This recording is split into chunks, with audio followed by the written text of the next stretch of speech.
C'est okay. All right, guys. We're gonna start. All right. We're gonna start. Tim, Raul. We're gonna start. All right. So let's talk a little bit about the format of this Lunch and Learn. Today it's going to be quite interactive. So you guys are also going to be participating. Don't be shy. There is absolutely no wrong answer. Please pay attention. Like there is 45 slides. Don't worry, it's not going to last forever. But we put a lot of effort for it so that you guys can double your money. And this is what actually this presentation is all about. Is how can you make more money by working the same amount of clients that you currently have. And this is absolutely key. And not only are we going to understand why it's important, but also how it's going to double your money, and also what to do. So we really split this presentation in phases that are more conceptual, and then we just freaking gave you the next step, like the answer, like what to do, just to make it super, super simple. And so thank you very much for being here. This is one of the best turnout for Lunch and Learn. Very happy to have you here. I really think that this is a crucial part of being a real estate agent. So I hope you enjoy it. I want to give special thanks to Carlos, who is doing this presentation with me, who has been working tremendously with all of the agents to make it happen. This presentation really came from you guys, and you guys' feedback is definitely a meeting of the mind. Tim and Maria has also contributed to help us. I happen to be presenting it, but it's really an effort based on all of those closings that we've done, all of the learnings that we've had over the last few years. I want to mention also that it's the result of 2,500 closings we've already had with the company. We just closed the 2,500th on Monday. So we have a lot of experience, and this is basically the fruit of that experience. And it's really all about how can you guys make more money. So pay attention. I think it's going to be. I think you guys are going to find some good stuff in there. I also want to thank, of course, Denan, who made all of the setup possible. We have a new microphone because the volume was low before on YouTube. We have a new camera. I think everything's going to go great. So let's get started. So in today's agenda, the first thing we're going to do is basically understand what is objection management. How does it impact you? Who needs it? What are the most common objections that you get?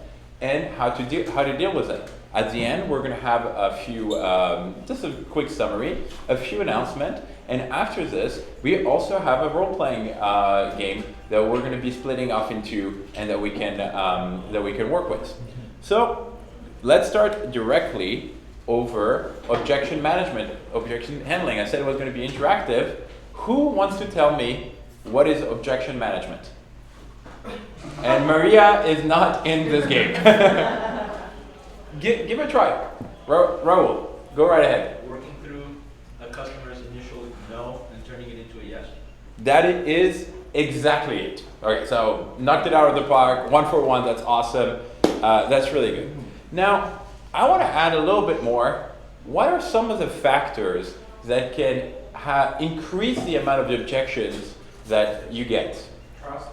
Okay, trust is a good one. What kind of transaction gets more objection than others? Bigger transactions. Bigger transaction. More risk. So bigger transaction. The average ticket of a transaction increase the likelihood of an objection. It's just a lot of money. And by the way, by average ticket, I am not comparing 100K to $1 million. I'm saying the percentage of money that represent for the person. So basically, when you purchase something for $20 and you have $100,000 in your account, you don't care. However, if you're purchasing for something that's $300,000 and you have a loan and you have 40K in your account, well, you kind of really, really, really care. So the average ticket increase the likelihood of the objection. What other thing could impact it? Anyone? Something else. So I'll make it easier. Do you think there is more objection when the transaction is easy or when the transaction is hard? when the transaction is hard. That is exactly correct. So objection increase when the average ticket is high and when the transaction is complex. So we're gonna fuck, guys. We are in the industry that actually has the most objection management, because it is one of the most complex transactions people will do in lifetime, with the biggest percentage of their income ever. So this is something that is absolutely crucial for us. Any sales position needs it, but it is absolutely great. I kind of gave the answer earlier, but why do you need it? It's like the subtitle of the of this presentation. Why do you need objection handling? To make more money, absolutely. Just to overcome anything in life, basically, any sort of situation. Absolutely. So there is something really profound about objection handling, because here is what happens if you don't have objection handling. If you don't have objection handling, this is the client that you can close. The client needs to know what he wants, have the money already ready, he needs to have a perfect credit score, he needs to know the process, happens to have no realtor, and on top of that, be quick about it. That is, if you don't know objection handling, this is the only client that you can have.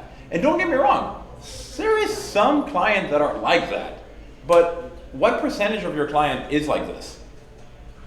Very small. Very small, exactly.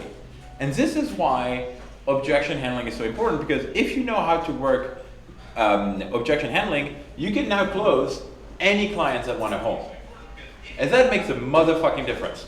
Like, we're talking about a very tiny percentage over a huge amount of clients. Because it turns out that everybody wants a home. Everybody wants to have a roof over their head. Nobody really likes a bridge option. Everybody really wants a home. So if you can work through this objection, you're going to increase tremendously your amount of income.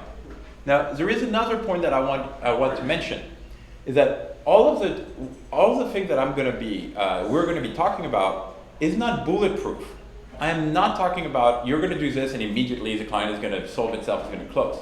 It's all about maximizing your income. It means that once you get 100 clients, instead of closing 5%, you close 20% or 30%.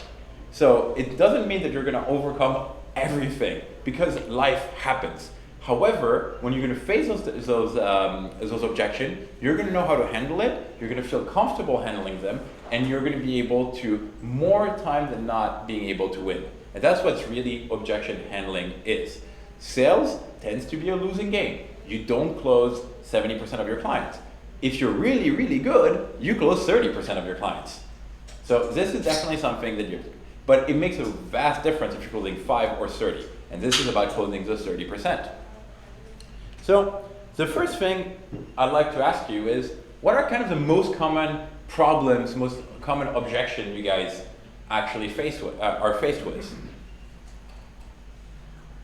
We hear it all the time. We hear it all the time. Those are not like, those are literally the thing we hear a million times a day by every single agent. So, Working with another realtor.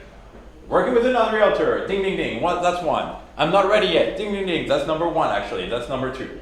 What else? Not enough funds. Lack of funds, number 3. Yeah, so far we're 3 for 3, let's keep on going, we have 2 more. I'm not sure. So I'm not ready, and I'm not sure we put it together. Credit and lack of funds, we put it together. What else? What is actually the most common one that everybody faces?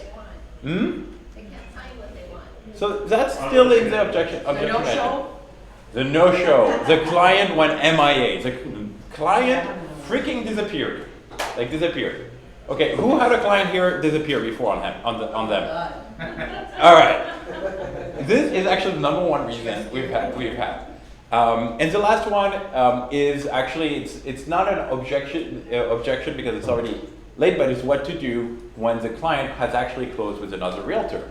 So now it's done, right? Who here already had a deal, everything was going great, and then suddenly, they closed with another realtor? All right, just one?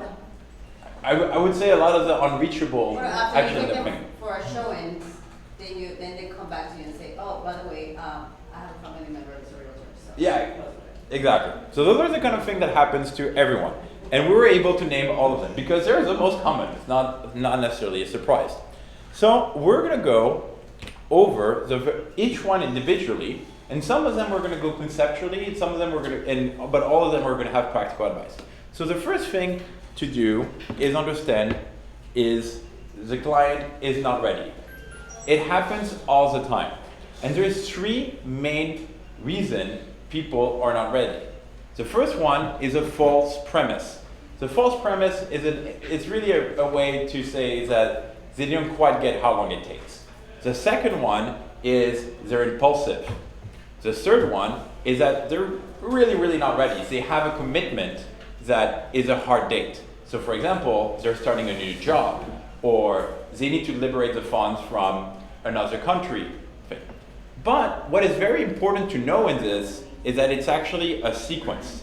You need to discover, and this is the first step of the objection handling, you need to discover what of those three it is. And it's actually quite simple to figure out which one of those three. The first thing you need to realize is that they're currently on a website for real estate, they're currently looking at real estate, and they took the step to talk to a realtor. So even though they say they're not ready, they're clearly in the process. So one of the easiest way to figure out what's going on is to ask them, hey, you say you're not ready, but I see that you're already looking. Can you tell me a little bit about your project? Just get them engaged and get them to understand and to tell you basically why are they looking now? Because the first thing that happens is education. They thought that they were not ready because they're looking to move in 30 days. Well, if it's a rental, or even a sale, and you're looking to move in 30 days, you're late. So this happens all the time. People say they're not ready. They don't realize that a sale may very well take 60 days. So you better be ready now. You are actually ready, you just don't know it. So once you've discovered that the person is actually working on the erroneous assumption that they have time, then it's really a question of education. This is something that typically agents do very well once they realize that the client actually is working on a false premise, that they're not ready. So understanding why they're not ready is absolutely key. The next step is they're impulsive. So how many times did that happen to you guys where, hey, I'm not ready. So you put them on your CRM, you follow up and like, hey, I'm gonna be ready in September. You call them months before, they're like, well, it turned out I just bought a house. Right. It happens all the time. And that's the reason is because the guy's impulsive. He wasn't there, he wasn't on the website, he's been, I have a friend who buys real property throughout the world all the time, and when I'm with him, he just go on the website, he's not looking to buy, and he calls it real estate porn. He just go and watch things there. But sometimes he finds something he loves, and he buys it. He doesn't buy it in Miami, because apparently he's not a good friend, but other than that, he's impulsive. This is who they are. So this is a question, and by the way, this is a question that I've heard Maria ask a million times already to clients, which is, well, you say you're not ready, but if I were to find you the right house, would you buy it now? Now, if the client says yes, this is a client that's live. This is a client that's ready. And now the key is to understand what he cares about. What is his purpose? What are the things that he actually will make him pull the trigger? If you understand this is a live client. Because that client that said, I'm not ready, but I happen to be on a website every single day for real estate, he's going to pull the trigger. He's going to be ready. So don't be the guy where they say, oh, he's not ready, so I'm just going to push it back. Just simply ask. It's two questions, like, oh, why are you on your website? Oh, if I find you the right property, would you buy it? If the answer is yes to any of those questions, you need to go. You need to go for it. And then there is a third part, which is the one that is the most aggravating, but it's real, is that they're really, really not ready. Now, I know this image is in a low resolution, but it symbolizes so well what I want to say, which is they have a problem, the obstacle, which is they're going to be moving in 3 months, they don't have the money yet, they're working on their credit score, something's going on. Now you really have two choices. Either you don't talk to them for 2-3 months, and then when you come back, you have to basically throw your dice in with every other agent that they have met. Remember, 44,000 real estate agents in Miami, so they probably have met a few. Or you can get them started on a timeline. Because this is something that they teach at their MBA. This is something that they teach in every sales school. If somebody is already down a path, the likelihood that they keep on going to the path to the destination is huge. Meaning that if you can get them already started on getting them, well, okay, you want to buy it in 3 months, here's the next step you need to do. I'm going to introduce you to a mortgage broker the first month. I'm going to be sending you a recommendation the second month, and we're going to discuss it. The third step is to do this. Let's start to do showings on there. You give them a clear timeline. Here's what happened. They're going to go on task 1. They're not that engaged, but at least there is a plan. They're going to be on task 2. Well, now they're already really engaged. They're going to get to task 3. Now they're really far down the road. They're already talking to you. They feel that they're secure with you. The odds are that they're going to restart the entire process with somebody else has become almost nil. So if you have a client that said that I'm going to be ready in 3 months, 4 months, you don't have to spend 1 million hours with them, but you need to show them that there is a clear path towards solving their problem, and you need to get them engaged with certain dates, and you follow those dates. Once they're already there, you're just one step away from closing. This will reduce, basically it goes from a client that will talk again in 2 months, you didn't really have a really great connection with him, and you're hoping that in 2 months you remember who you are and didn't go with another agent, or you just simply spent anywhere between 15 and 20 minutes a month working with that guy to make sure that he is down the beaten bush. The other thing that makes it very, very nice is that every one of those steps is actually a commitment from his part.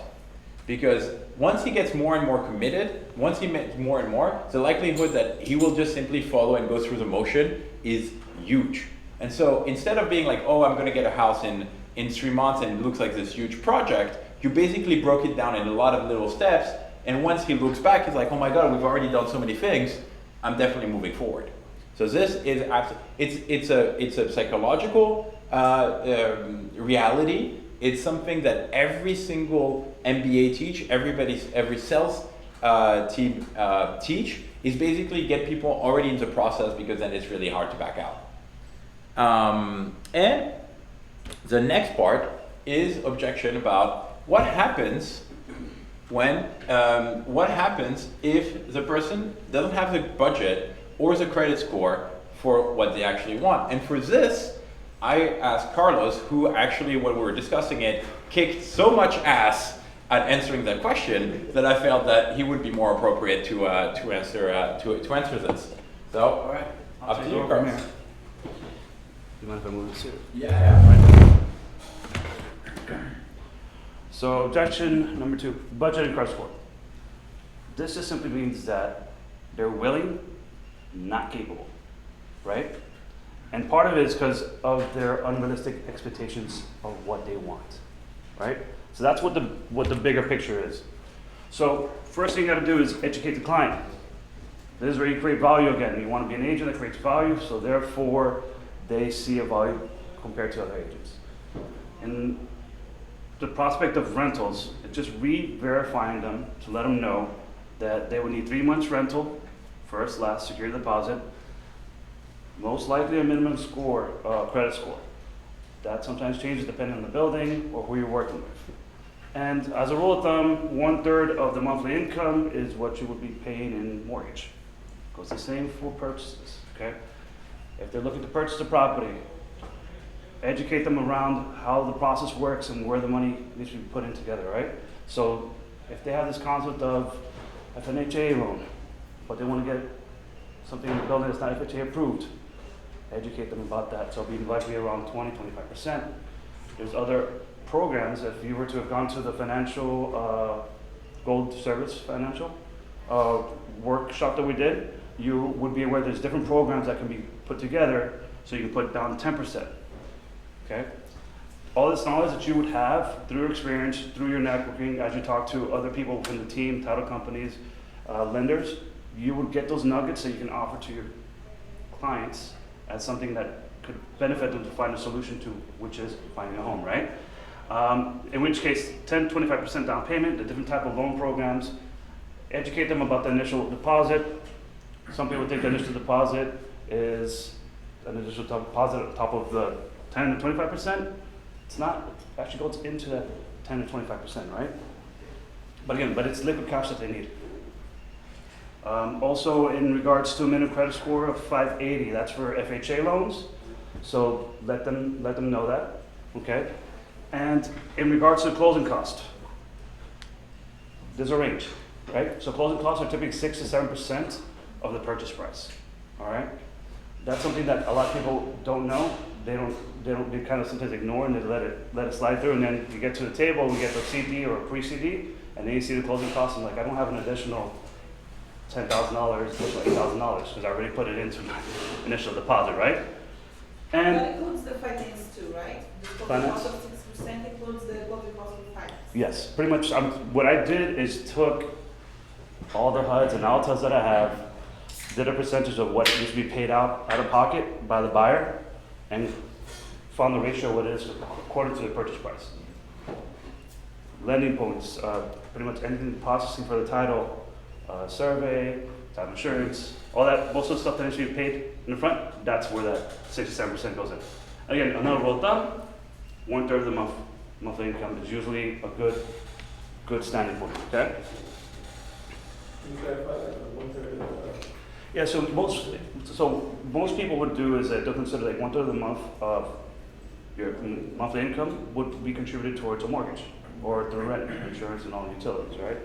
If they're looking to do something, like for example, let's say the person's making $5,000, let's go with rental, that's it, right? But they want something that's $4,000 a month. Doesn't make sense. They won't be able to pay it off, okay? Once you identify the issue, you will figure out if it's a poor credit or if it's poor funds, right? So one way to identify that issue and get a little bit more detail is definitely asking them, when's the last time you did a credit score, right? Or have you pulled the credit report? There, you can kind of persuade them to do it themselves. There's a lot of services, you can get that for free, okay? That would actually help you kind of target what the property is. Again, if you're trying to go from unrealistic expectations to the target home that they can qualify for and afford, right? The same thing would go for the funds.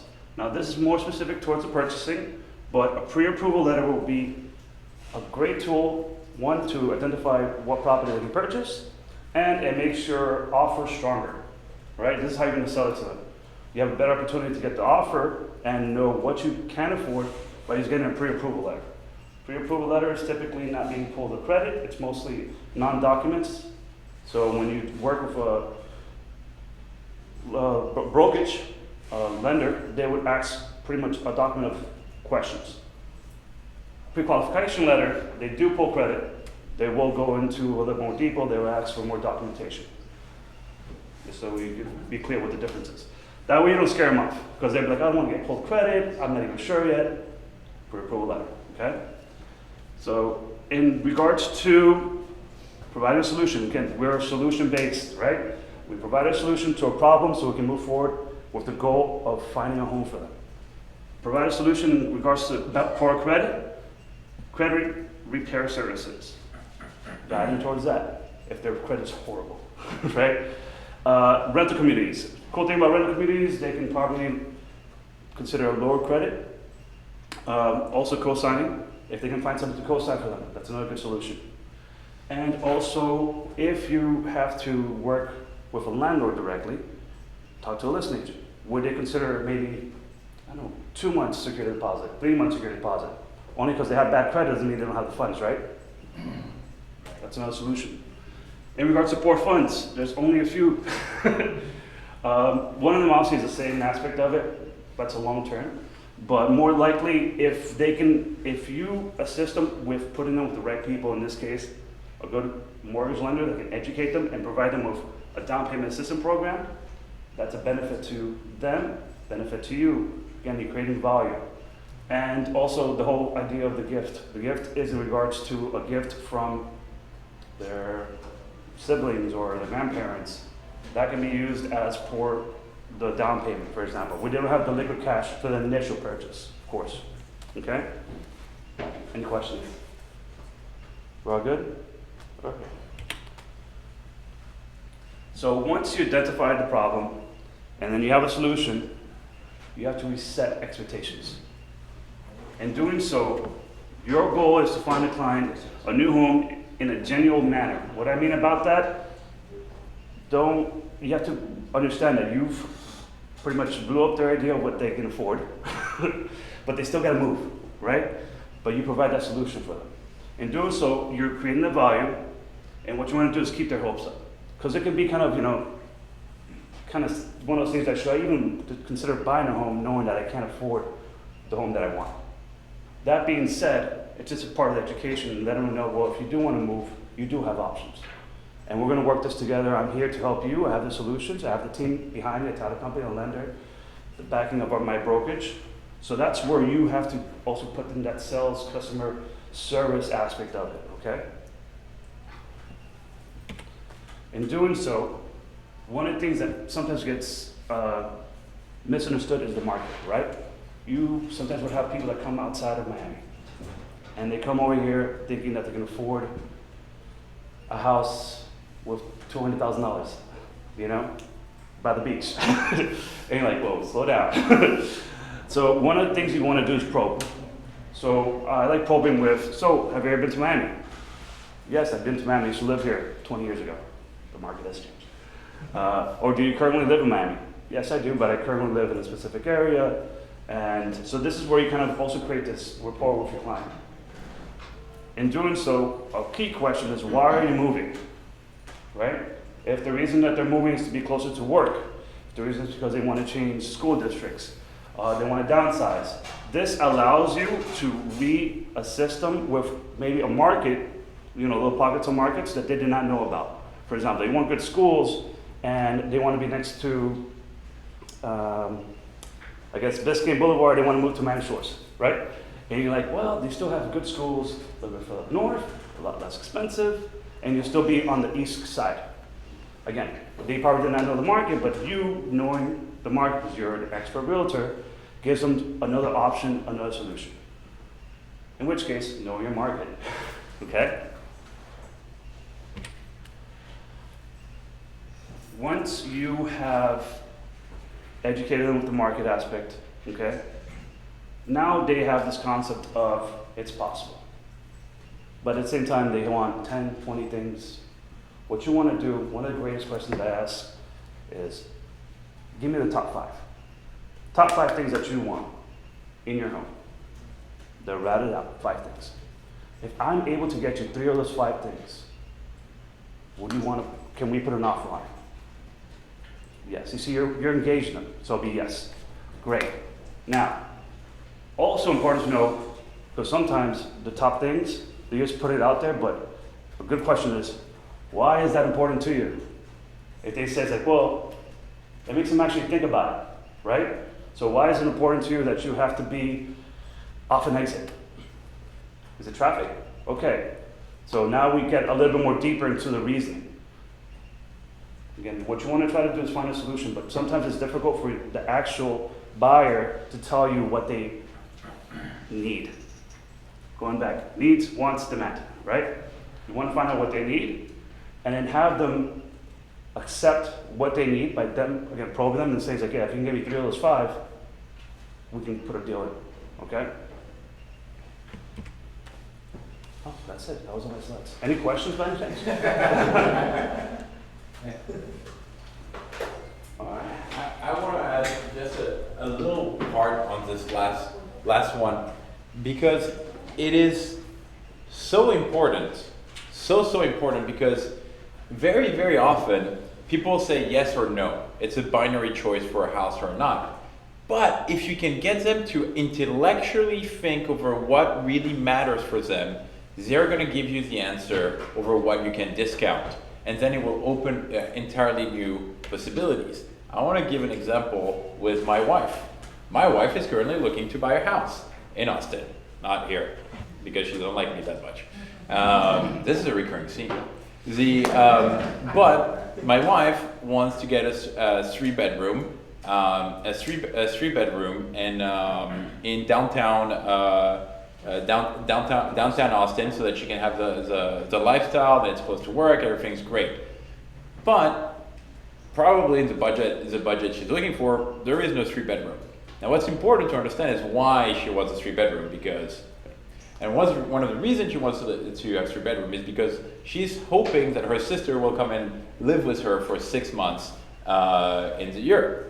Now, if we need to basically negotiate over a three bedroom that we can afford or a two bedroom that would be great, well, the sister will probably have to find a hotel, and we would still be completely fine because we would not trade off, where we would live, the feasibility, and on and so forth, just for something that may perhaps happen or not happen. So not all of the criteria are equal. Getting them to realize that they're not equal, and it's not a yes or no, but actually have priority between them, opens a range that is much, much bigger than before.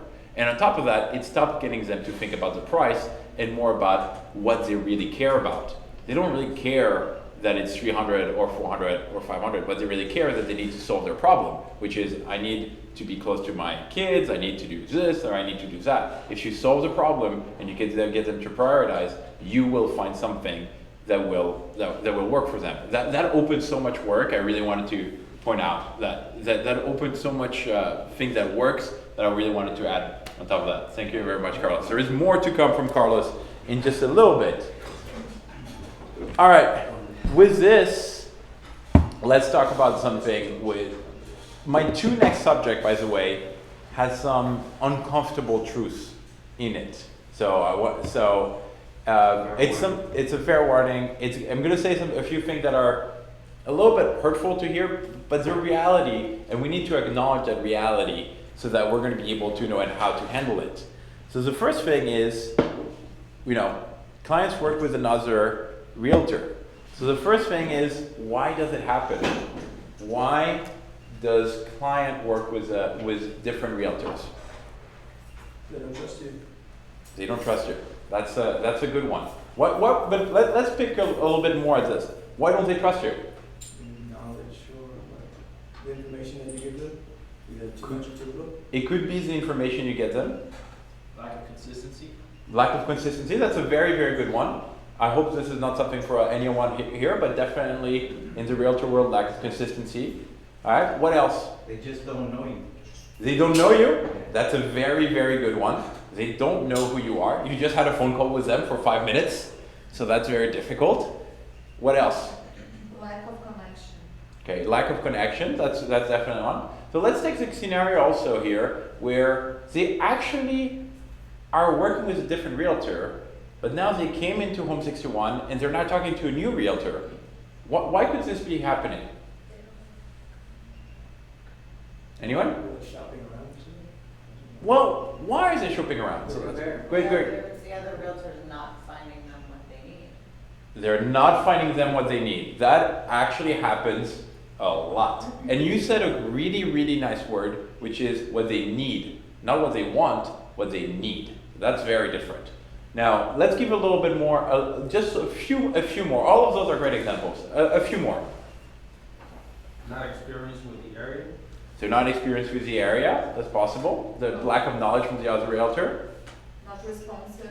Not responsive. We're in Miami, 44,000 real estate agents. People are part-time, so the guy's not responsive. Or, I'm just gonna add a little bit to it. I'm working today from 9 to 5, so I cannot do any showings, but I can do showings on Saturday. So you can just wait for me until the last Saturday, it's fine. What the fuck? What do you mean? Like, I wait all week. So the guy has a problem. He wants to move. He's gonna keep on looking for that. And from time to time, it's even something even sillier. I'm helping my realtor. This is something we've heard several times. I'm helping my realtor find a house for me. What? And like, yeah, he has a full-time job, so I'm helping him find a house.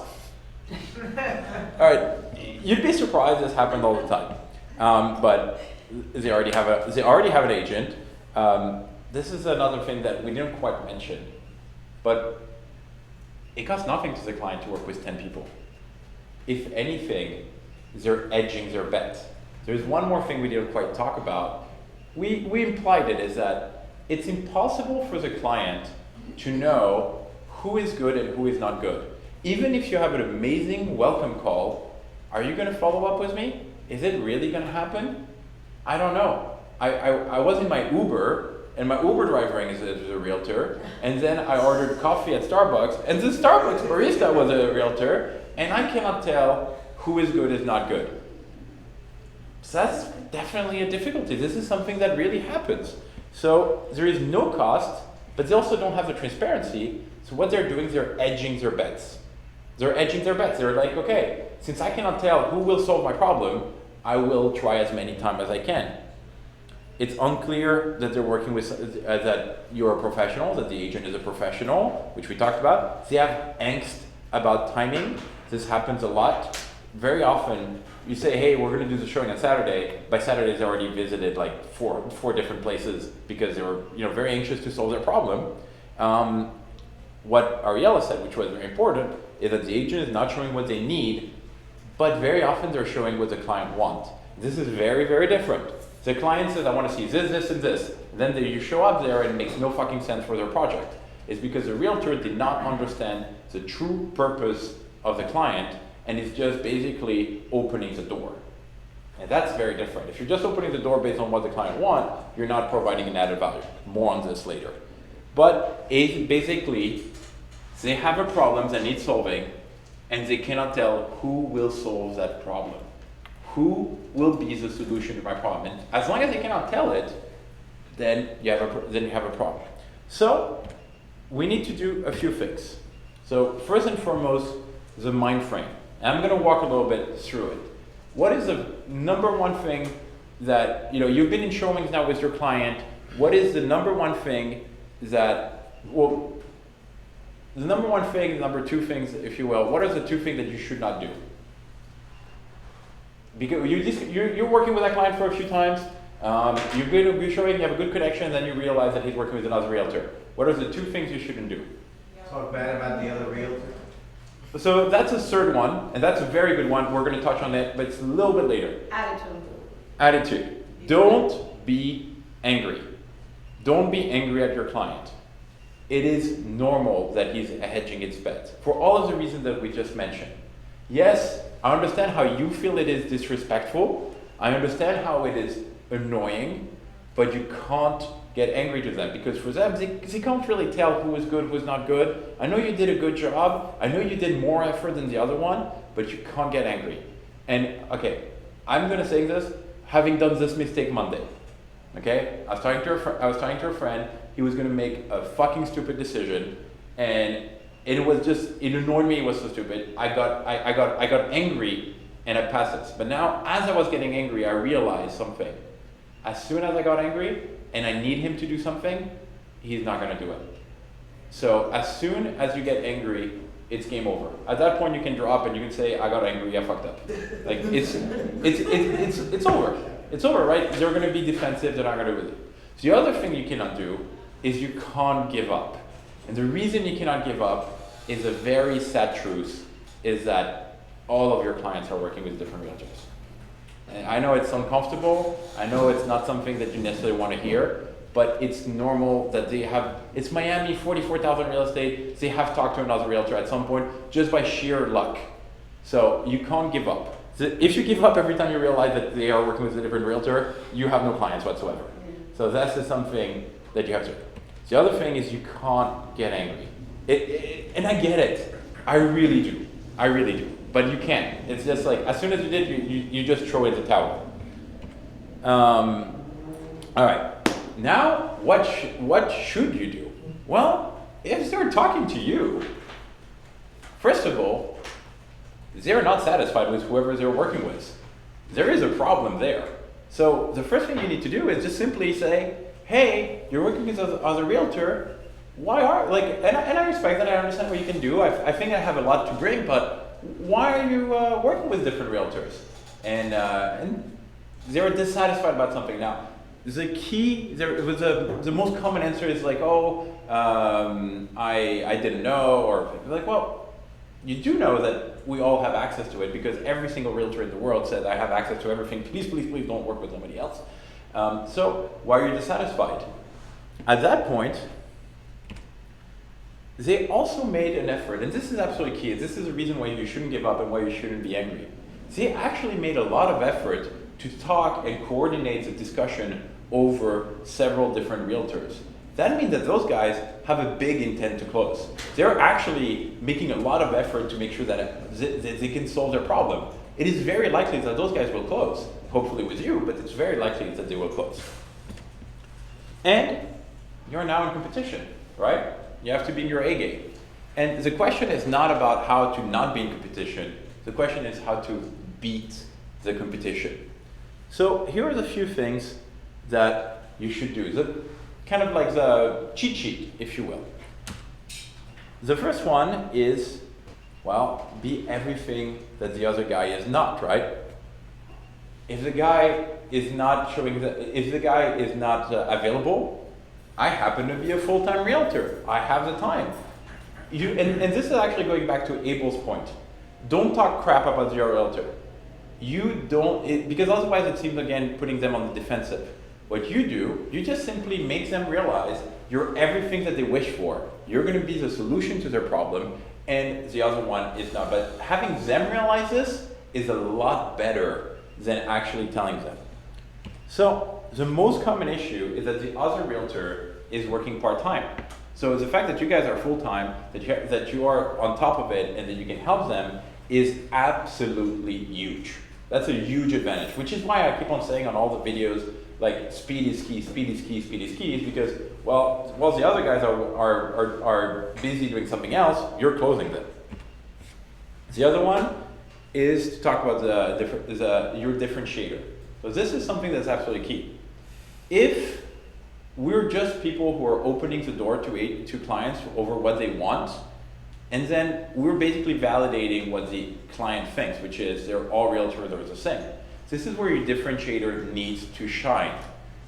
We haven't talked about this recently, but the elevator pitch and your differentiator is absolutely key to prove that you are more than just somebody who opens the door. You're an added value. And there is a lot of ways to do it. You have to just find your own and own it. There is different ways. There is your availability. It's kind of the easiest one. There is the technology. Hey, Home 61, you go on the website, you click there, I'll know immediately. This is something that nobody else has. They're not connected to Zillow. They just don't have Home 61. Use it. It's a differentiator. Free right there. Your experience. If you're knowledgeable and you know an area, don't say, I know the area. It means nothing. If you're going to be a differentiator, you cannot say, I have more experience, I have. You simply show. Okay, this area is great because there is a school that is right there. There is the HOA is at amount. The park is right next door. You show your experience, you show who you are, you show that you know something that they don't. And at that point, you become a huge differentiator. So I'm going to give perhaps a simple example, but if I go on the phone and I tell with a realtor and say, hey, I want to see something in Brickell, because I want to move here and I am going to be working in Midtown, and I have somebody who says yes, no problem. Okay, that's pretty good. And I'm going to do the showing on Friday, whatever. But if I talk to a different one and say, well, you know what? In Brickell, the problem is that there's a lot of traffic right there. To go to Midtown, you're actually going to be hitting about half an hour but if you go to Coral Gables or if you go at the southern part of Brickell, you will actually be able to reduce your commute by 10 minutes. Which one of those two guys am I going to trust more? Second one. I'm going to trust the second one because he showed me he knows something that I didn't. That's absolutely huge. So elevator pitch, your experience, showing your differentiator. You're in competition. Show that you're different and own your differentiation. If you're specialized in Palm Beach, well, that's a little bit far, but Aventura, say I'm specialized in Aventura. Talk about Aventura. That's own your differentiator. If the guy say I don't give a shit about Aventura and that's not your differentiator, then maybe it's not the client for you. That's okay. Own your differentiator. And if you're a newer agent and you don't have a lot of experience and you don't know a lot of things, use Home 61's number. We did 2,500 closings. We do 14,000 leads a year. We have a lot of things to brag about, and you're part of our community. That's what we're here for. Use it. Absolutely. I want to talk about another point afterwards. It's like what happened when the client is actually, it's like the other agent is part of their family and or is really linked to it. And I'm going to touch about this in a little bit. But before we do you guys have a question about this? Over how to win over the client when they're working with somebody else? Is there any doubts? Wow. You guys mastered it already. You guys already said with your elevator pitch, you already know your differentiator. Do you guys see why making yourself different is absolutely key? All right, cool. Let's talk about, but it's family. It's family, which is, insane. Like, I'm working with my aunt. She's never done a deal in her life. She doesn't know what a contract looks like, but I promised her I'm going to give her a commission. Or recently, we have a client who is selling their house in Virginia with a company who happens to have a branch in Aventura, and they're looking to buy in Homestead. But because they're selling the house with that same company, they feel obligated to use the same to save the same company, despite the fact they have no knowledge whatsoever in Homestead, and frankly, it's a buzzer for the realtor to go all the way down south to Homestead. So this is something you can absolutely do, which is offer a referral fee. So understand what is the obligation. There's really nothing you can do to break the ties. It's her aunt. What are you going to do? Offering a referral fee is a great way to say, hey, I'm going to do the work. I'm going to get 7% commission, but here is a little something for them, just so that thank you for participating, and at least you give the client. This is a great way because it shows you're a professional, and for all future transactions, they're yours, right? You show that you play fair game, that you have a knowledge that they don't have, particularly in those 2 case example where it's family, they've never done a transaction, they know they're in good hands. So this is definitely something that you can do, you can offer. Doesn't work all the time. Definitely works a lot of times. We've done a lot. A lot of top agents, particularly when it's higher transaction volume, they do this right away. They don't even think like, I'm going to be introduced to somebody who's high net worth. I'd rather know him and work with him and get 75% on this one than not have anything and tell him no. So this is definitely an option that you guys should consider. I don't say that it's all the time. I don't say that it's something that it is, but it's something a card that you keep in your pocket. Now, any question on this? All right. I want to talk about something else about let's get a buyer's exclusive contract. I know this is something that a lot of people really wants to do, and there's a few issues with it. I'm going to talk about the issues. I'm going to say what, and I'm going to give you the tips on when to do it, and also how to introduce it. But the first thing we need to talk about is the issue why it is very, very difficult to get the clients to accept this. And the first one, exactly, so they have the option at no cost of working with 44,000 real estate agents, and you're reducing it to 1. Now, and this can happen. It's possible. Why? What needs to happen for this? For them to accept this? Build trust. All right. Even with the trust. You gotta show value. They have to see value for them. So they have to see value. Absolutely. They have to see the value. They have to see the value for them. But also, I got contradicted. They see that you have the value myself.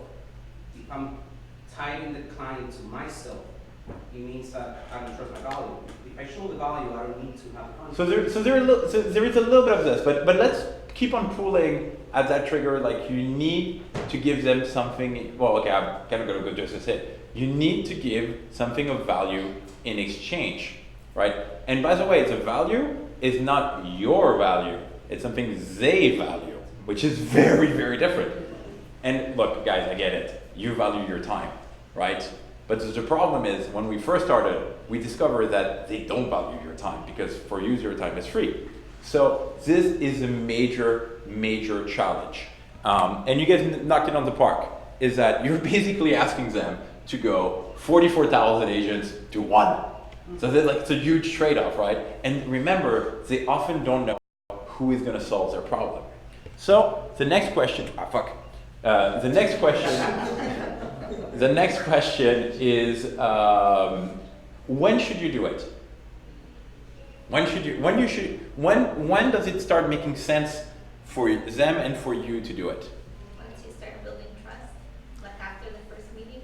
So trust is difficult to grasp, and on top of that, people are sometimes a little disingenuous. We'll say, like, you're showing them, like.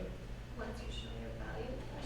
Okay, so once you show your value, but in this case, it's something more that it has more to do with you guys. Prior knowledge, I believe, in the first meeting. So okay, but now we're talking about a little bit something. I'm talking a little closer to home. When does it make sense that you can run the risk of losing the client? Because basically, by the way, when you're offering something, is something without something in exchange, you're running the risk of losing the client. So when can you run the risk of losing the client? You're busy. Yeah, when you're busy. When you're busy. That is absolutely correct. It's when your pipeline is full. When your pipeline is full. And by the way, when pipeline is full, if you haven't done a one-on-one with me, you would know that your pipeline is full around 5 or 6. If you're at 7, you're already completely full. Now, the key here to do is if you're at 5 or 6, you're supposed to increase your average ticket. However, if you now get a lead that through a referral, first of all, if you're at 5 or 6, click Y only on very high average ticket, obviously. But sometimes it comes from a referral from a friend, or it comes from a different channel, which I know that you all are working because we've been working on this for such a long time. And now your pipeline is worth about, let's say, 3 or 4 million, and you get a client who's worth, like, you should really be taking a new client at 500K, but now your client is worth 100K. That is a time where you say you have something in scarcity. So scarcity is your time, and you have to say, okay, my pipeline is full, and you have to be very transparent about it. Like, guys, the pipeline is full. I'm very good, I promise you. Build the trust, blah, blah, blah. But my pipeline is full. I can't really take on a client. But if you think that I'm the only one who can solve your problem, and I am, your pipeline's not full. Your part-time job doesn't really matter. It's not because you're busy that it doesn't mean that you're busy with something else that it means that you can introduce this. It's really is you're busy with real estate, you're working with clients and things are turning, etc. You now have scarcity of time to do showing and so forth. That's when you introduce it. This is the best time to do it. And I have to tell you, it's still going to be super, super difficult. But if they really, really want to work with you, then maybe. But it's only when your pipeline is full. Okay, so how do you introduce it? So this is a key part. We remember I talked about the differentiator about the differentiator before. They need to be convinced you understood what they're looking for, what is your project, why are they looking for, and that you know better than them what they need. If they're convinced that understand their need and they know that you will find their solution, this is how you introduce it. You got it. They feel that you know exactly who they are, what they're all about, what they need, and that you have knowledge that they don't have. If you can show that you have knowledge that they don't have, that there is definitely things that you will be able to provide to the table, that's how you introduce it. You are the key to their problem. That's how to introduce it. Now, to do this, again, you better have a few things to help it out. Your online profile needs to be kick-ass because they need to see that you've done transaction, they need to see you have good reviews on it and so forth.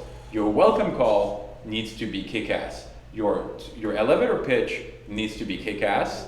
The people who introduce you to that client need to tell you how kick-ass you are, and then maybe it works. So it's really difficult because this is a much more advantageous contract for you than for them. So I wanted to touch base on it. There's been a lot of requests from it. I wanted to make sure I attended it. Yes, Ariel? Do you have a question about the contract? Because it's my understanding that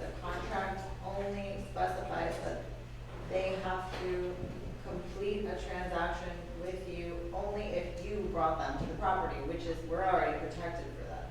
You're already protected for that. You can change the contract to make sure that you are their Any representation. property that they They're see paid. at all. But then you run into another problem. Okay, it's a little bit more complicated. You run into the problem is that if they did not disclose this to another buying agent, now you're in trouble. This works well, by the way, with a case that Tim had recently, where Tim said, "I can't help you. Go somewhere else." And not in those terms, but like, "I can't help you. Like, I don't have a problem thing." And they said, "No, I only want you, and I'm going to do showings without." Like, Tim had just accepted a full-time position here. He couldn't do showings, and then Tim said, "Okay, well, sign this contract and show it to the listing agent so that you're going to do the showings by yourself, and whenever you're ready here, and make sure that the listing agent understand that it's not going to be both sides." That's kind of where it works. Like, really tough, but I'm happy to help you guys on it. I really don't think that, like, if we need to work between an elevator pitch or a welcome call or how to build referrals, all of those are going to be a lot better things to learn than trying to do this, which is like, it's really trying to do a half-court shot. It's really hard. All right. All right, the key is your differentiator, your elevator page, understand the client, everything that I just said. Right here.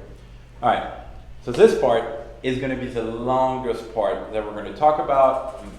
There's really no way around it. And then it's going to be and then there's a fifth problem, which is going to be super short. So bear with me. But this is very, very important.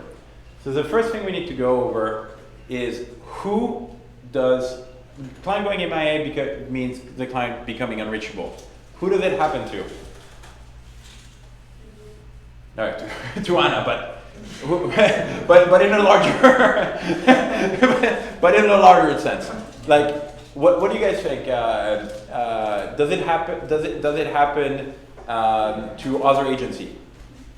No. Right. That's exactly it. It happens to Chet Carroll. They don't film that part in $1 Million Listing, but it happens to Chet Carroll. It happens to Dora Quigg. It happens to fucking everyone. And let me state it outright. It's rude. It's disrespectful. It shouldn't happen.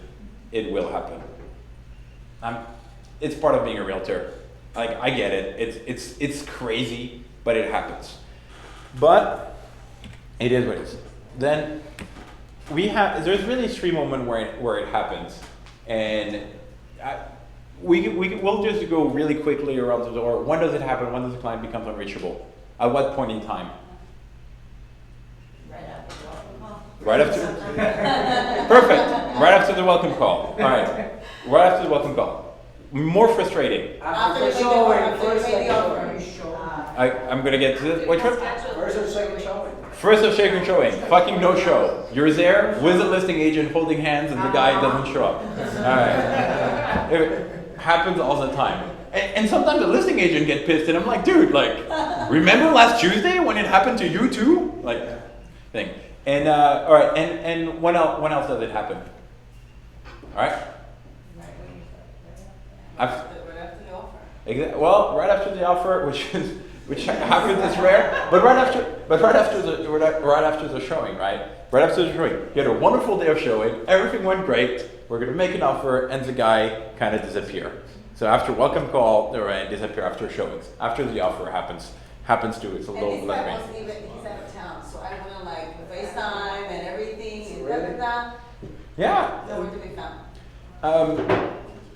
I mean, a few scary stories just to share. How about the client who told us that he was on his way?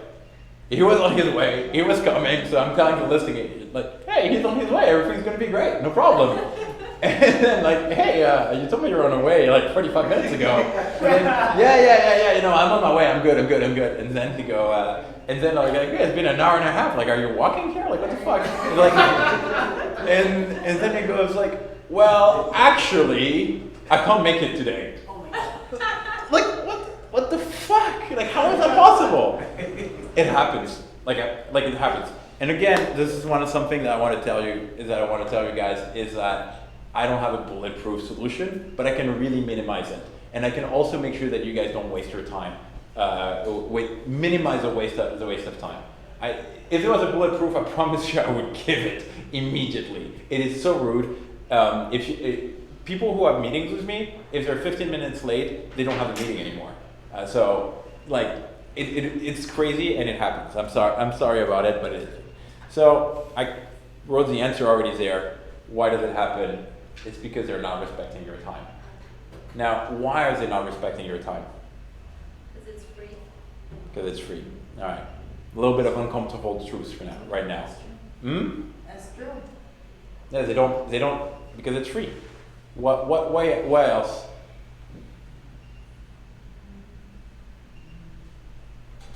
They're working with another realtor. They're working with another realtor. What else? He's replacing.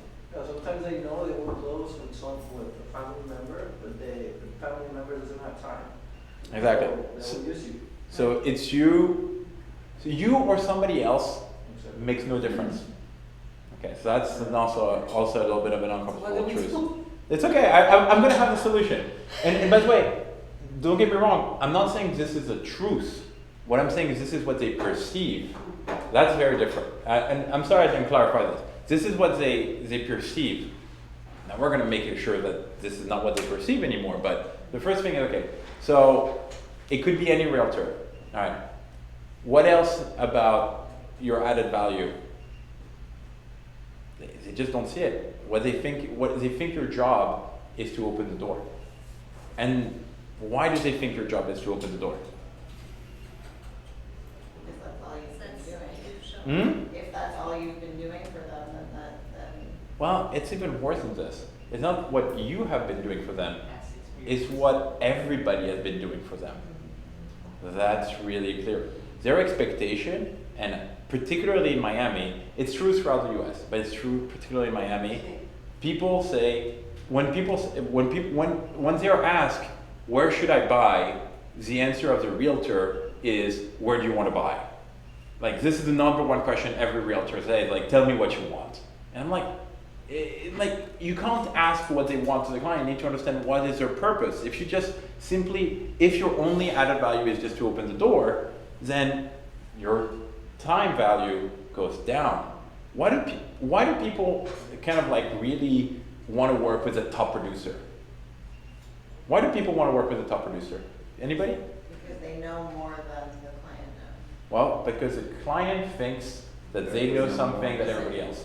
They don't, because ultimately, if our job was only to open doors, then the fact that Chad is opening the door, or Dora is opening the door, or somebody opening the door doesn't matter. But that's not what people want. That's people think our job is, but that's not what they want. They want to have somebody who can help them their purpose. So they see us as a transactional person. I want to go a little bit further in this transactional middleman. If you guys ever read any book about sales, about objection handling, you don't want to be the transactional middleman. The transactional middleman is a guy you go to and you say, I have $400, 2-bedroom, you're ordering fries. Basically, you're ordering fries. It's $400K, 2-bedroom, Aventura, this, yes or no. If your only added value is yes, I can do this, no, this doesn't exist, you're just a transactional middleman. You're not adding any value, and then therefore, it could be him or it could be somebody else. It doesn't really matter. So this is very important to stay away. And the part about resetting expectation from Carlos is absolutely key as to not become a transactional middleman. If your only focus is price, yes or no on price, you're screwed. If on the other hand, you're able to actually help them with their project and able to understand what they care about, then it becomes very different. Your time is free. They're not sure you can find a home. That's a little bit of a kicker in the teeth, is that you've done a great welcome call, but they've talked to 5 people, they are no longer sure who is whom. It sucks. They think that anyone can find a home. So now, how can you, damn it, I guess we're gonna jump right into the solution. All right, so first thing I'm gonna talk about is a conceptual part of it, but then I'm gonna give you the freaking answer, so that you can just go through the checklist and then it's gonna make your life a lot easier. So the conceptual part of it is be everything that I said not to be, right? Not be the transactional broker. You need to show that you have added value. You know something that they don't.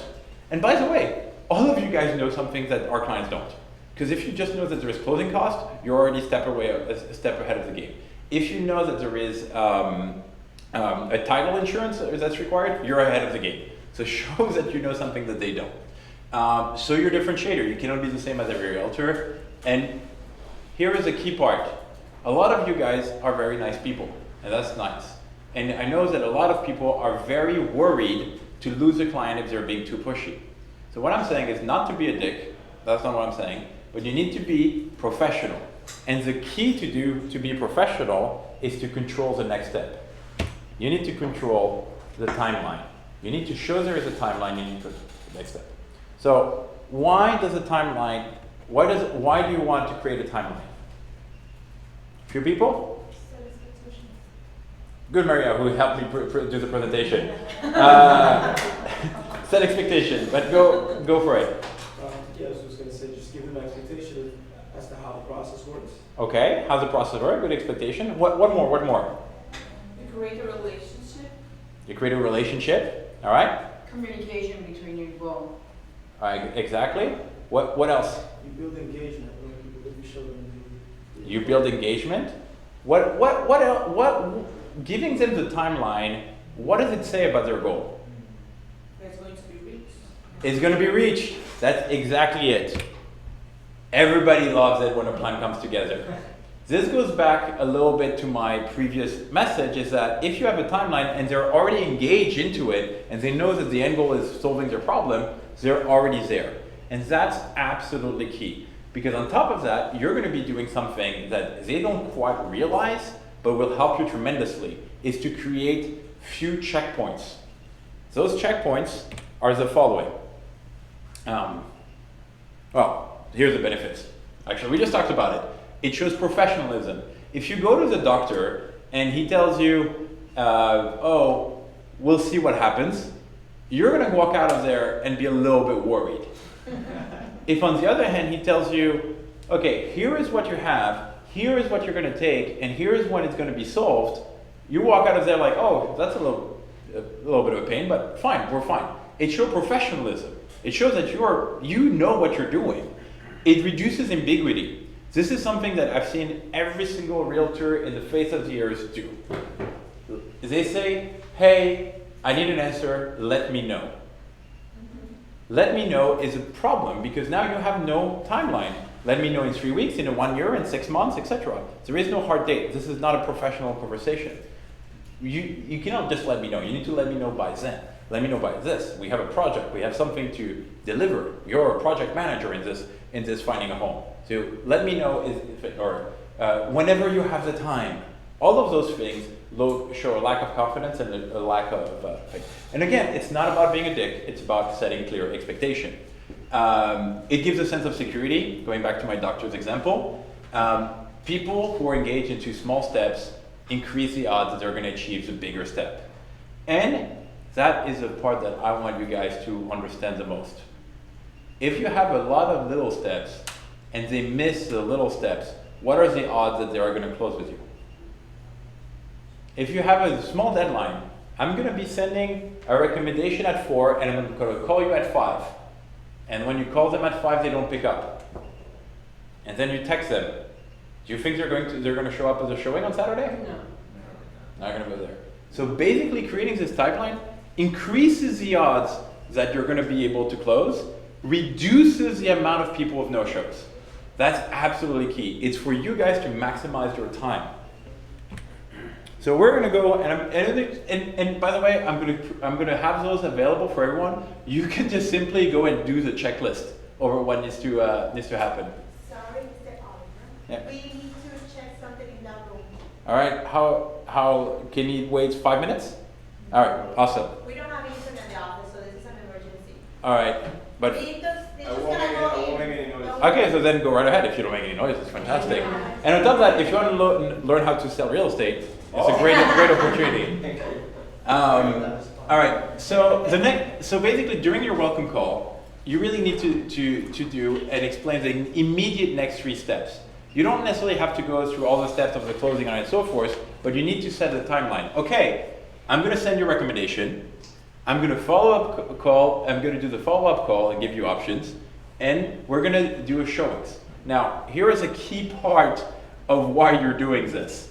If you send a recommendation, don't let them be ambiguous. Say, I will send you a recommendation by that time. Of course, fulfill that timeline, be realistic, but say, I'm gonna send you by that time. This ambiguity, they know that this is being solved. Because if you just say, I'm gonna send you a recommendation, maybe you're sending it next week. They don't know better. They're gonna be on Zillow the entire time looking for a new realtor. So just simply set a time. Follow-up call. You say what time you're gonna do the follow-up call and why. So the reason why is very simple. Is you're gonna get to understand a little bit more about your project, and you're gonna understand if the property that you showed them actually solves the purpose and solves the problem. And also, and this is still, by the way, on the first welcome call. And you're gonna say what time of the day you're gonna be showing. Are we gonna be showing in the evening? Particularly if it's a little far, you don't have to get 10 o'clock, 10 a.m., you don't know the listing agent, but you need to know evening or morning. And the reason you do this is to get them psychologically already engaged into a transaction with you. They already know that we're working towards a project, that this is gonna be solved, they're in good hands. This is absolutely key, and we're gonna go into each one of them. The follow-up call is for you to build the trust. You said I was gonna call at 5, you call at 5. Trust is increased. You know, and you have to have an opinion. You need to have an opinion. If what they're suggesting and what they're doing is fucking stupid, be nice about it, but tell them, hey, this is not right for them. Reinforce that you understand their purpose and what they need to do. Show that you know something that they don't. Tell them something about the buildings that they don't know. Tell them something about the areas that they don't know. Refine the why. And if they don't pick up, what do you do? The other thing, it's not yet. If they don't pick up, it's not yet time to. To drop the client, but we're getting close. So if they don't pick up, they're not here. You're going to send them a text message, which is going to be the following. Hey, we had a call at 5 o'clock. I want to send you very busy. I'm very sorry. We can reschedule. During this reschedule, you offer 2 different options. We can reschedule at this time or at that time. Again, you need to give a clear deadline, because if you say we can reschedule and then we don't give a timeline or dates, it can be we can reschedule next month. Okay. And the next thing is you say, I need to have an answer by the end of the day, or I need to have another thing so that we can follow up with a plan. All right. If they don't respond to your text within the next 12 hours and or they miss their deadline, you're going to be sending a very polite text. So it's going to say the following. Hi, dear, blah, blah, thank you. Thank you very much for your time and for your thing. We've had some set date that we're not able to meet, so we're not going to be able to pursue together. I'm very happy to keep on working with you. However, please understand that I have to attend to other clients as well. And if you're not able to meet those deadlines, unfortunately, I'm not going to be able to work with you. I hope you find a home, and hope that I could find it for you. And have a good day. And that's it. And by the way, this will very likely trigger a response that says, I'm very sorry, I think. And now, if they say, I'm very sorry and I want to work with you, you've now showed professionalism, they are a little guilty, and they're much more likely to go and close. People who come back after those interactions are much more likely to close. But if they don't answer, who gives a crap, right? They were never going to be appearing at the showing anyway. You just saved yourself a huge amount of trip. And now, on a single client, it doesn't really matter. On 20 clients, that's hours and hours of driving that you just saved. Remember, it's a sequence. You don't send them immediately on the first welcome call. If you don't pick up, I'll go work with somebody else. That doesn't make sense. But you just be timeline, clear, professional, expectation thing. And by the way, nobody who wants a home is going to fault you for being professional. Nobody's going to be saying like, I was working with this realtor, but he kept on expecting me to be on time, and he kept on expecting me to go and follow up on the thing, and he kept on creating this like amazing schedule to close a home. Nobody ever complained about that. They complained about not having a timeline, having difficulty communicating, but clear and unambiguous communication has never been a complaint, ever. If you do this, you will optimize your time. You will get people down the track, you'll get more people to close, and you're gonna reduce the number of no-shows. Any questions? I know it's running a little long. I know it's like we're already 8, it's getting a little tired, but this is absolutely key because this happens to everyone. Any questions? So, For how long you should stay with a client working? if they missed the deadline and they didn't pick up your phone? Yeah. A couple of weeks and then. No. Wait. Let's go back. Let's go back to the timeline. First welcome call. Set the expectation. I highly recommend before the showing to do a follow-up call. That follow-up call, if they miss it, then you send them a text message saying like, hey, we need to reschedule at that time. I need an answer by that time. If they miss that time as well, you send them a very polite text which says, hey, I have other clients I'm going to have to attend to because we're having difficulty communicating. I'm still willing to find your home. However, we need to be on a schedule. Thank you very much. Right? If they don't answer this text, it's gone. So we're talking about like a 24-hour time frame, right? So I keep them, for a couple of weeks. It's okay. Maybe like once a week I follow up because you never know. Because you're afraid that. Sometimes they answer, oh my God, I'm so busy. I'm going to send you somebody else's contact, and then you wait, but then no response. That's why the timeline. Some of them, if you had put the timeline, some of them would have actually gone through with it, Right. and some of them would have disappeared immediately. Right. And that's exactly what you want. You want to filter, you want to encourage the people to value your time, and you want to miss the people who are just never going to close. Right. So setting a timeline is absolutely key. Disambiguity. Okay, I can't pronounce this word very well, but everybody understood what I tried to say. Like, if you give a clear timeline, it will work. I don't have meetings that are not in my agenda. If people pop in or try to call me, not gonna happen. Like, you need to have a clear set agenda. All right, set up a clear agenda.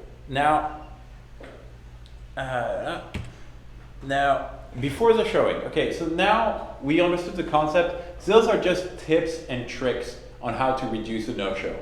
Okay, it's not gonna be bulletproof, but it's okay. The first thing is in the morning, particularly if it's the first time that you're meeting the client.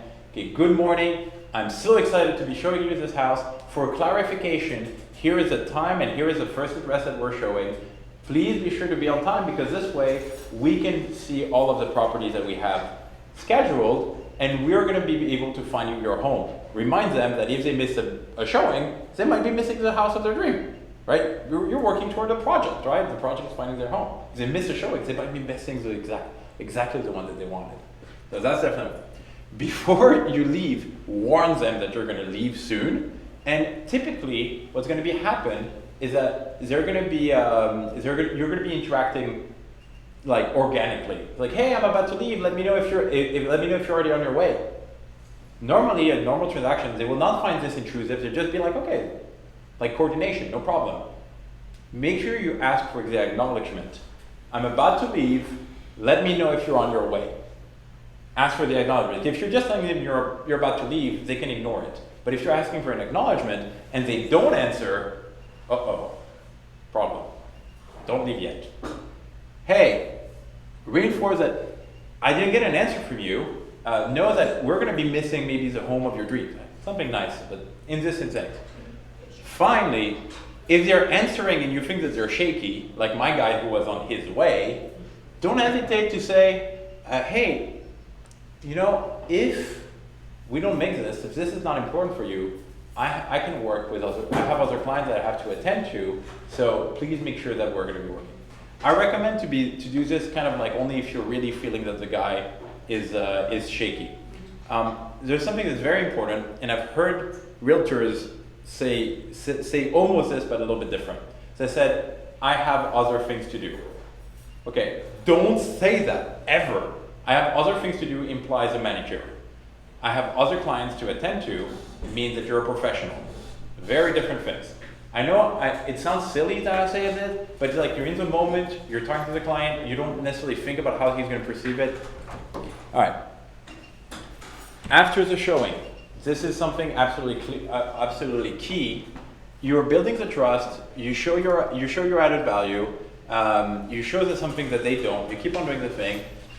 Now, here's the key. I encourage you to do it after each showing. Some people do it at the end of the showing. You do not let the client You do not let the client go without having an answer. Is this property an offer or is it a no? Because if it's a no, the next question is, why is it a no? You're refining the purpose. You're refining the no so that you say the time. You never walk away from a property not making a decision. Because if you walk away with a property and you have 5 showings, I can guarantee you they don't remember the first showings. They might remember a little bit how they felt about it, but they can't remember why they didn't like it. So you step away from property. Hey, how do you like it? Do you want to make an offer? No, I don't like it. What do you not like about it? Oh, I don't like the region. Well, fuck it. Let's not do the rest of the showings because they're all in the same region. Well, I don't like the view. Well, they're all facing the same way. Let's find something new. Okay. At the end of the day, I think this is not the right slide. All right, here we go. If the property is not correct, you have to ask why. If at the end of the day you don't have any, any property that makes an offer, you must understand what was the problem so that you can reset. And when you reset the timeline. Meaning, I'm going to send you by that time some recommendation, and we're going to do a follow-up call. When is it that you're available to do showings next? Is it evening or the afternoon? You reset the timeline, everything restarts again. This is an extremely efficient way to budget your time. Budgeting your time is absolutely, the dollar per hour value is absolutely key. Tim, you had a question. Yeah, you kind of answered it on the latter part. If you ask them after the showing, like, what did you think, if it was a yes or a no, they may just say, I want to have some time to think about it, to discuss it with partner or spouse or whatever. What if you just make at that point, you reset the timeline and be like, okay, I'll give you some time to discuss. Well, I would say, if it's not I would argue, let's do it together.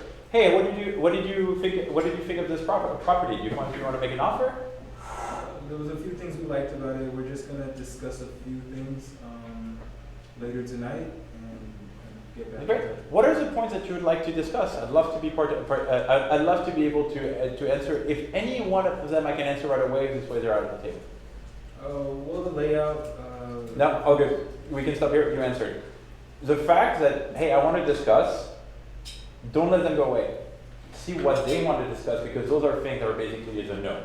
The fact that I asked and he answered, that is exactly what the interaction that I wanted to have, is that I want to be part of the discussion. It's my project too, and by simply asking what you want to discuss and be within it, it helps you refine and not waste time afterwards.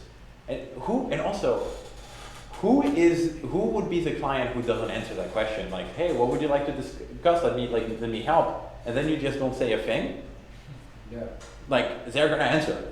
So, sorry Tim, I didn't want to interrupt. It was just, that was exactly what I was trying to show, is that people will answer. Then you reset the timeline, you go over it again. If they cannot say enough, if for whatever reason you're really, really struggling over offer or no offer, you're afraid to be too pushy, another great way of getting to understand what the client wants is to do a comparison. Showing A or showing B? Okay, showing B is better than showing A? Okay, A is gone. B or C? And you keep on going. A little bit like the objection to figure out. It's also a great way to understand and refine their search and tell you what do they want. It goes back a little bit to the top priorities of what Carlos was saying. All right, I have some good news. This part is done, so we're going towards the end. So, close with another agent. First of all, over the client being MIA and setting up the timeline, is there any doubt? This is very important. It's really a question of optimizing your budget and budgeting your time. Any doubt on this? Any questions? Anything that you guys find different, that you guys can do differently now that you've learned this? Yeah, Tim? I might have been out, but did you touch on if they just never answer? Yes. Okay. Which is citing a very polite but firm thing. So this is another thing. Look, I know I'm not the nicest. I'm not always very approachable, and a lot of you guys are approachable. A lot of you guys are very, very nice. I'm not telling you to change this. Do not become me. That's not absolutely what I'm saying. But being nice and being professional is absolutely possible. It's completely okay to be very nice, very gentle, be very friendly, become the friend of the client, but set clear expectation and clear guidelines. They will thank you for it. It will work well. So it's not about being tough. It's about being nice but professional. And now that we have our Carlos back, we can go to the last section. Close with another agent. All right. I put the title for it, so don't blame him. Close with another agent. To everybody that's been a realtor, how many times has that happened to anybody? That you're working a client, you're doing your job, and then they kind of ghost you a little bit and try to follow up with them like, I moved already. Typically with rentals, it happens. So it happens to everybody, right? It's gonna happen, right? So what do you do now, man? At the end of the day, it's still up. So if something happens, you can't retro back it out, but you gotta make the best of it, right? So first thing you gotta do, keep your attitude. Don't get discouraged. It sucks. It's a numbers game. It's going to happen. All right. Clients will close with the wrong agent, but with the right property. That's typically my saying, right? If you did your job, that's probably what ended up happening. Okay. So as a good agent, one thing that you should take into consideration is that you should follow up. Because more likely this agent that got them the right property is not as good as you are. And one of the things that they don't do is simply follow up, right? So as a good agent, you'll not win all clients. Don't get angry. There's still business to be made. More likely if it's a rental, there'll be a renewal, there'll be an opportunity, and more likely they will purchase the next transaction, okay? So with good service comes the follow-up. So one of the things that I like to do, my follow-up sequence is pretty much, they say you call and I can tell them, yeah, I already moved. Oh, great. Where was it that you moved in? This is kind of create a report about it. And then also what I love to do is probe a little bit more. So why was it that you didn't contact me, or why don't we move forward with the properties that we're looking at? That's more of a feedback for them to tell you a little bit where you maybe dropped the ball, or maybe where, unfortunately, the timelines didn't put together. Because most of the time it's, I went to rental community, I talked to somebody, I signed a lease, right? In regards to that, it helps you also create what I like to call little things that you put in your routine to make sure that doesn't happen again. So if the case is the rental community aspect of it, know when you talk to a client, if it's not an MLS and you're looking to go into a property that's a rental community, please talk to me. I can get you in those properties also. Because they sometimes don't know that, and they'll just go into these rental communities themselves, right? Another follow-up thing that you want to do is definitely call them back a month later. Hey, by the way, just following up with you. It's been a month since you moved in. How are things? Things are horrible. I can't believe I moved here, this and that. I'm moving to sell, I'm moving to move again. You did a follow-up, you can actually probably continue the business there. If they say it's doing great, awesome to hear, I'll do the same pitch. By the way, I know I didn't close this with you, but if you're looking for anybody, if you have anybody that's looking to buy, rent, or sell, please refer them to you. I believe I gave you great service. And I look forward to you. If you decide to renew, please contact me. And if you are interested in buying, please contact me. That being said, you should put them in if you have a good relationship and you see the potential after you probe them, mind you, okay? Consider them putting them on your golden list. Golden list being your CRM. All right, the touch points. Because at the end of the day, if you contact them back maybe 9 months later when they have to decide to renew, the conversation starts again.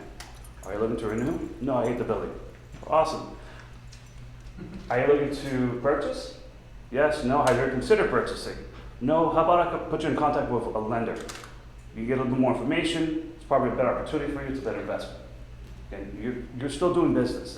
These things can be long term, that aspect. And again, don't forget to ask for a referral. Even though you did not close them, It's one of those things. If you provide them good service and you have a good relationship communicating with this person, it's worth throwing a line out there, okay? And of course, again, keep it positive, congratulate them as much as you want to scream to them, like, what the hell, right? And then the follow-up is the biggest thing. About 98% of the agents do not do it. And it just doesn't take that much time, guys. As long as you have a system to organize yourself with, it allows you to create more business. And that's pretty much what I want to get to. At the end of the day, it happens, you move on, but you can also make a better situation out of it in the long run. Closing notes? Yep. And on top of that, particularly because a lot of you guys are very nice and build good rapport with your clients, a little really good service with a little touch of guilt creates a great revenue channel, because they're like, hey, I'm very sorry, like I found this property, I love the service you gave me, like you did amazing. Well, hey, you really like my service? If you have any of your friends, please let me know. It works. It absolutely works. People will start giving, particularly if they feel a little guilty because they really saw that you did a better job, but for whatever reason they close somewhere else, they will start sending you clients. And once they start sending you clients, not only do you get to close those clients, but the next time around they're going to be working with you. They're going to be working with you. So it's not for everyone. It's not for every single one of your clients, but there is definitely business there. I mean, they closed, right? They did close somewhere. Somebody did make a commission. Might as well be us the next time. So for the client that you have a good relationship with, that you think has a good network, people you want to meet, people you want to be around with, definitely do this. And this is clearly something that top producers do, which is whenever they meet somebody of high net worth, and they think it's they know that this guy, all of his friends are also high net worth.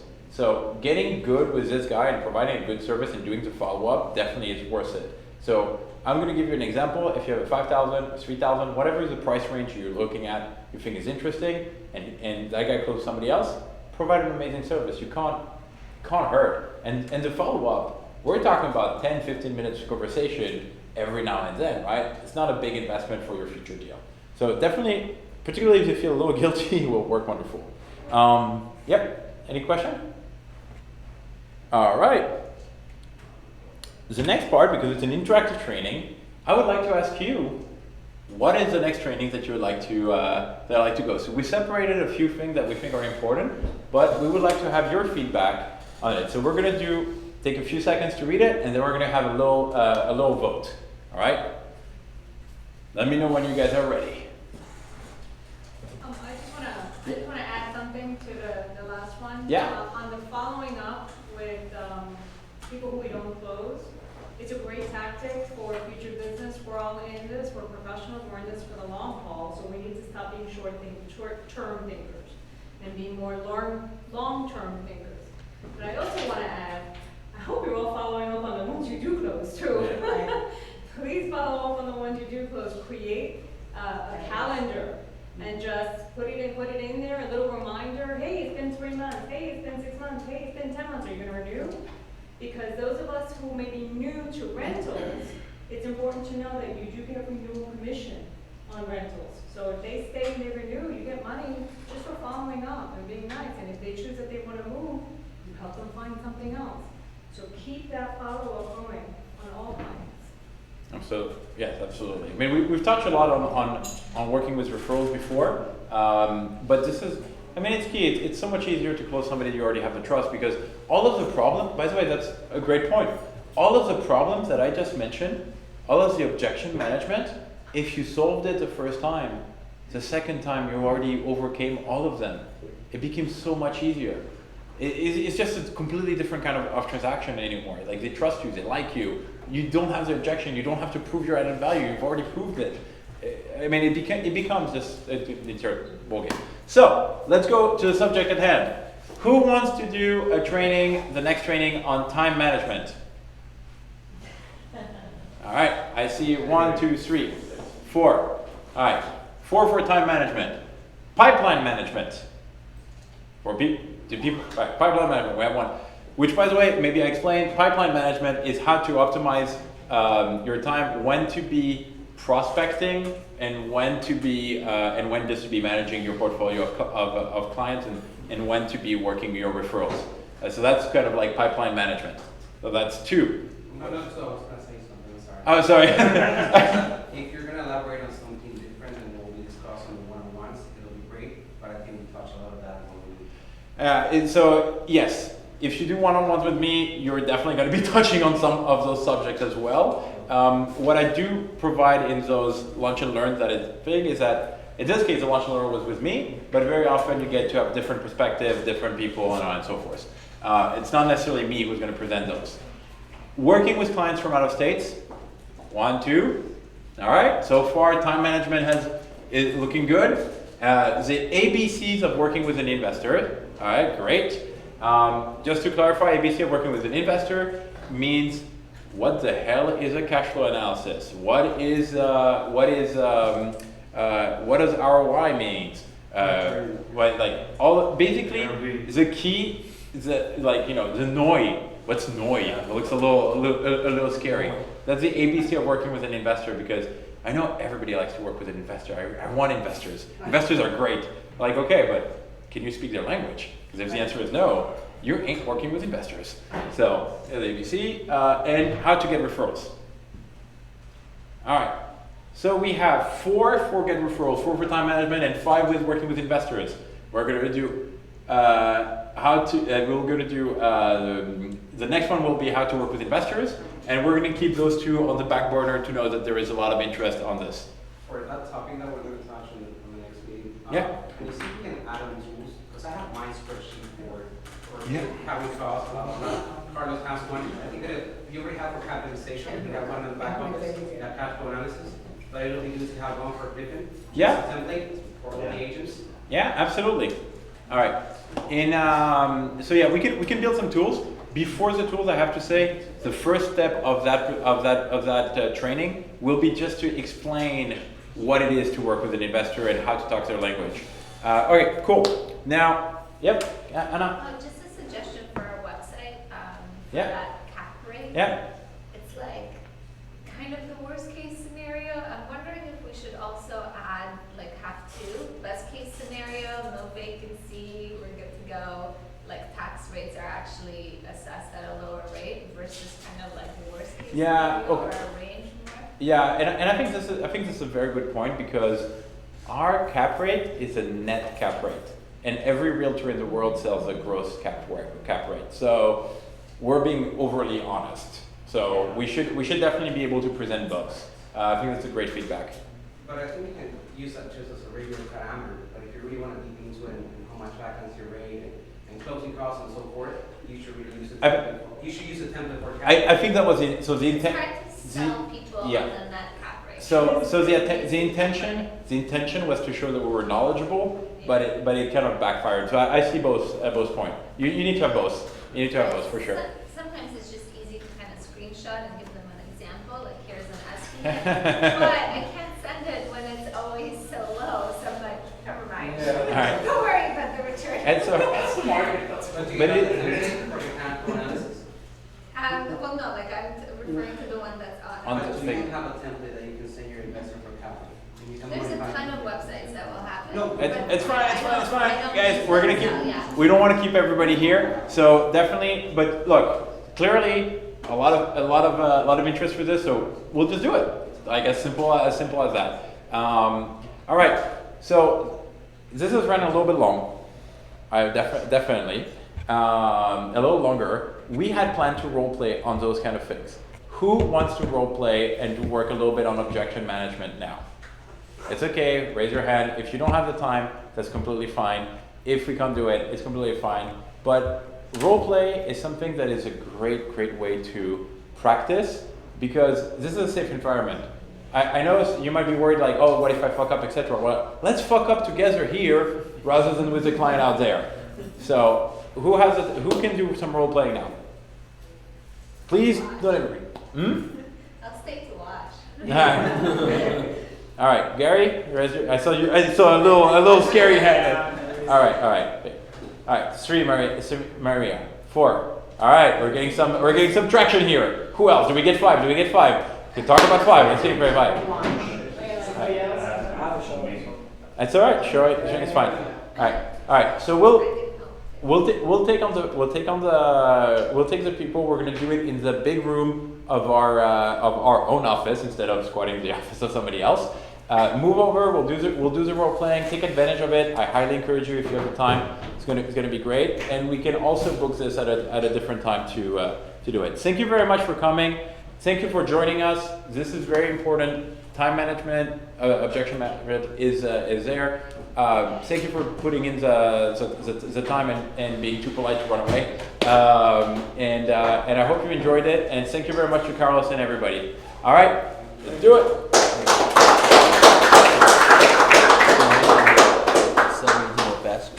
Huh?